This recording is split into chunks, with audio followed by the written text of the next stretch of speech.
Gotcha. You're all set, Max. I certainly am, Chief. And before you know it, that chaos decoding machine will be right here in control. Am I making fun of you? Whoa, no, sir. No, sir. No, sir.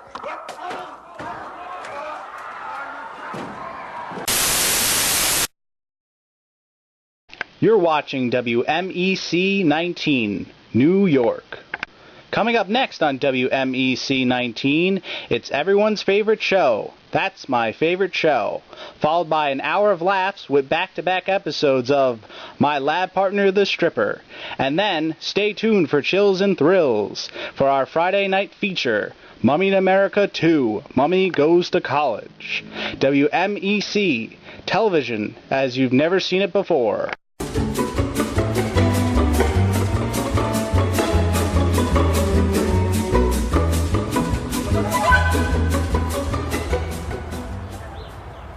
Hi there, my name is Michael Coppola and welcome to That's My Favorite Show, a documentary program where we interview everyday people about their favorite TV shows from yesteryear.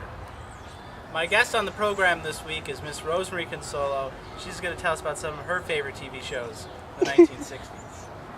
Thank you for being on the program this week. My pleasure. Now I understand that you grew up in the 60s. You were a kid in the 60s. I was a kid in the 60s. So that have an influence on the type of TV shows you liked? Absolutely.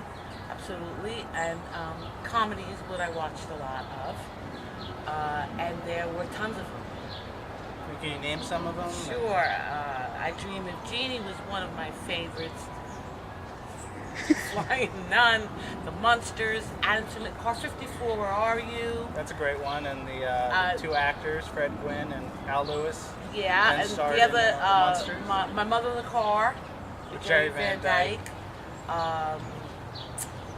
Did I say Mr. Ed? No, you didn't. My Favorite Martian. That's a good one. Yes. There was great TV. Great TV. Now, when did you watch TV? I mean, was it an after-school thing, or was it a family affair, if you will? Well, I was young. So at night, I imagine I did homework after school, and then at night I would with my mother. So you have fond memories watching TV with your mother? Yes, fond memories. While the men were downstairs, I grew up in an extended household. So my grandparents were downstairs, my uncles, my father, they would watch dramas, westerns, Bonanza. That's the biggest of them all. Yes, and we were upstairs laughing and bonding. And what TV show did you bond over the most? What is your favorite TV show of the 1960s? My favorite of all favorite was Gilligan's Island. For those who aren't familiar with the program, can you just give a brief summary what the show Gilligan's Island is about? 7 castaways on a 3-hour tour. Could you help me out here? Land on a deserted island. They're stranded. Stranded on a deserted island, and every week they're just on this island trying to get off? Trying to get off. And what was unique about Gilligan's Island? What made it your favorite? The location, the setting. They had a lagoon, which lent it to the opportunity for all kinds of things to wash up on shore, to help them survive, to escape. Cause mayhem. To cause mayhem. Well, Gilligan helped with that. And Gilligan, was he your favorite? Gilligan was my favorite. He was my little buddy. He was the skipper's little buddy? He was my little buddy, too. And what made Gilligan so likable? What set the character Gilligan apart from, all these, like you said, there's all these different comedies. What made Gilligan stand out from the rest? Gilligan, he wasn't stupid, wasn't naive. He was lovable. He just had a knack of getting in trouble. And always ruining their chances of getting away. Yes, he did. And some of the other castaways, did you have a favorite amongst them besides Gilligan? I mean, it was Well, the skipper technically and his island. Gilligan go together. The skipper and Gilligan go together like Laurel and Hardy go together. There was a lot of slapstick, which I liked, especially as a kid. Although I'll laugh today, too. So there's a timeless quality that, you know, something both you and your mother could sit there, you know, generational appeal, could sit there and laugh at it. It's not too highbrow, Yes, it was it's not too clean lowbrow. fun. Clean fun. Is that how you'd say most of the comedies in the 60s were? Definitely. They definitely were. It was clean, goofy fun for the whole family. Goofy fun. Now, I believe this is the part of the program where we have our required 5-minute clip of said show, of Gilligan's Island. So we're going to cut to it right now. It's a bird, it's a plane, it's Gilligan from season 3. Gilligan, little buddy. Gilligan. Wake up, rise and shine. Hi, Skipper. Oh, I was dreaming about wearing the jetpack and blasting off into space. I'm going back to sleep and see how it turns out. But that's no dream, Gilligan. You are going to blast off in a jetpack. I am? Yes. I am. Oh, I'm getting out of here. Oh, no, wait a minute, Gilligan. We've got to get you up in the air so that those Navy ships can spot you and we can all get off the island. Gilligan, I'm sending the radio up with you so you'll know from the news flashes exactly when the ships are in the area and exactly when they've spotted you. Good luck. Professor, do I really have to? All right, count down. Oh, 10. Professor, I don't think we should 9. leave this island. Gilligan, I mean, would you get his I really hand like there, it very, Professor? very Just much. put your It's hand really a on. nice island. I'm not 4, going up. I'm 3, not going up. I'm not going Good up. luck, Gilligan. I'm Blast not. off. I'm going up. But I'm never going to go up again.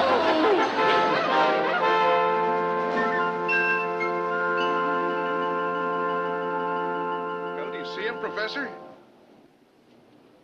There he is. And he's at just the right altitude for our ships to spot him.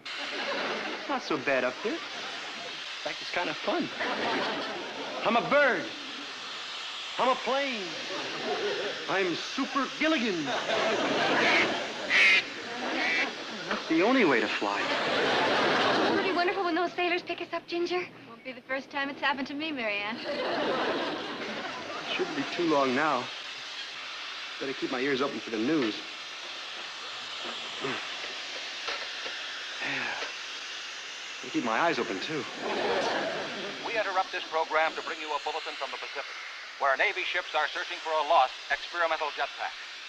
This is Chick Hearn reporting to you from the deck of the destroyer Redwood, and we have just sighted a UFO in this area. A UFO? That's an unidentified flying object from another planet. I wonder where it is. I wonder where it is. About 250 miles south of Hawaii. It's right where I am. Navy observers have not yet determined whether the UFO is friendly or unfriendly. Oh, I'm not waiting to find out. I'm getting out of here. Ladies and gentlemen, the UFO has just disappeared into a cloud bank. Good. As long as it's in a cloud, it'll never see me. What's the matter with him, Professor? What's he doing? He steered himself into a cumulus cloud. Oh, no. If he's in a cloud, those ships won't be able to spot him. Well, that's not the worst of it. Oh, what do you mean, Professor? Well, now that he's flown into a cumulus cloud, the exhaust from the jet fuel is bound to seed the water vapor, and the result of that will be...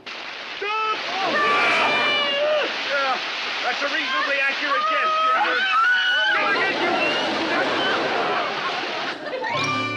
And so, as a result of the unexpected heavy rainstorm in the area, the Navy has decided to abandon their search for the lost jetpack. That's the end of that. And all because you dived into a cloud and started the rain. Yeah, but the radio said there was a UFO in the area, and I was scared. Gilligan, there was no need for you to be frightened. You were the UFO they spotted. Huh? They saw you flying around up there, and they reported an unidentified flying object. Me? A UFO? Yeah, and you scared yourself right into ruining our chances of getting off the island. Well, if I'm a UFO, I gotta know one thing. What's that? Am I from Mars or Venus? Where do I come from? All depends on how far I have to chase you.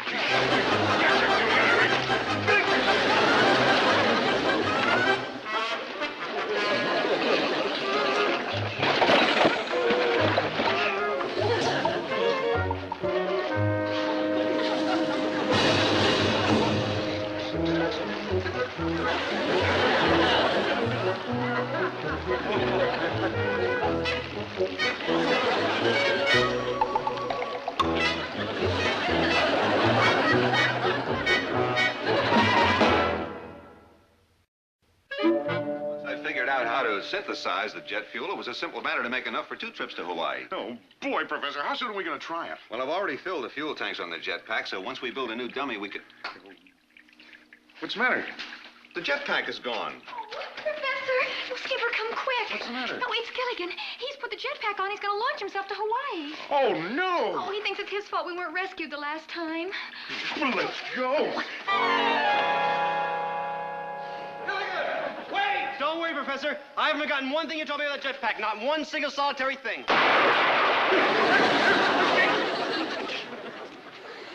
Except to buckle it on. Nice going, Gilligan. Skipper, give me a boost. Yes, sir. Give you a boost? I'll give you a boost.